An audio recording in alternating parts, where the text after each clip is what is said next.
This is Dr. Dennis Long, Sports and Regenerative Medicine. Today, we're going to talk about a common problem, knee arthritis.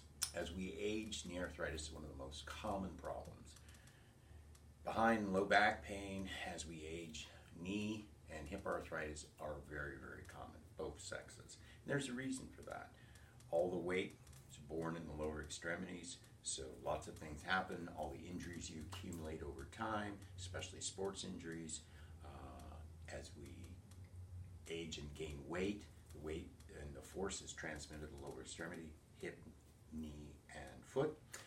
When we see this, especially over time, if there are injuries, meniscal tears, surgery, arthroscopic, especially if they debrided, there is an area that has been traumatized both from the injury and from surgery, and it tends to wear.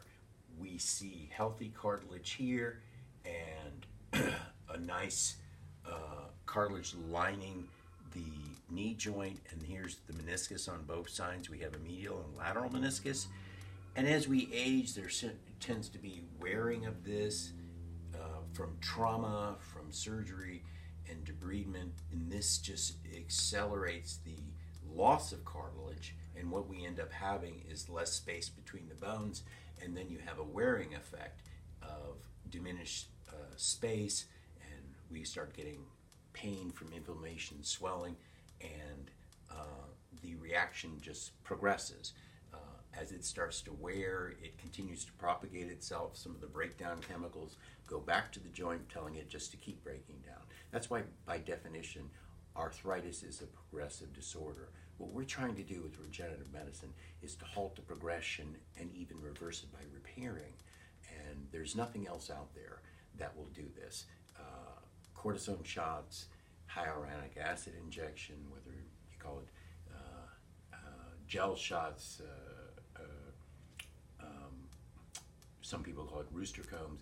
This is naturally present in joints, but it does not stop the progression. Cortisone doesn't stop the progression. All the anti-inflammatory medicines do not stop the progression of arthritis. So what we're trying to do with regenerative medicine, stem cell technology, tissue engineering, and biologics is to reverse the wear and tear of aging and halt the progression and perhaps rebuild and repair, and then it's like setting the clock of time back, which is a game changer for medicine right now.